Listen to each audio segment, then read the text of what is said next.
విజయమ్మను రాజశేఖర రెడ్డి గారిని ప్రేమించే వారందరికీ, రాజశేఖర రెడ్డి గారి అభిమానులకు, కడప లోక్సభ నియోజకవర్గ ప్రజలందరికీ మనవి చేస్తున్నాం. ఈరోజు అదేవిధంగా షర్మిలమ్మ కూడా ఈరోజు మీ ముందుకు వచ్చి పార్లమెంట్కి నిలబడింది.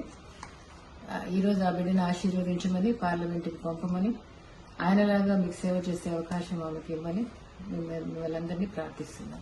ఆంధ్రుడా, ఓటేసే ముందు ఒక్కసారి ఆలోచించు.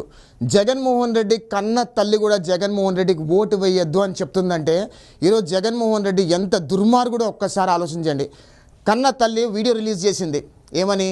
జగన్మోహన్ రెడ్డికి ఓటేయద్దు, షర్మిలాకి ఓటేయండి అంటే ఒక కన్న తల్లి తన పేగు తెంచుకొని పుట్టిన కొడుకు ఎంత నీచుడు, నికృష్టుడు, దౌర్భాగ్యుడైతే మాత్రం ఆ తల్లి అంత ఆవేదనతో జగన్మోహన్ రెడ్డికి ఓటేయద్దని చెప్తుందో ఒక్కసారి ఓటేసే ముందు ప్రతి ఒక్క ఆంధ్రప్రదేశ్ రాష్ట్ర పౌరుడు ఆలోచన చేయండి.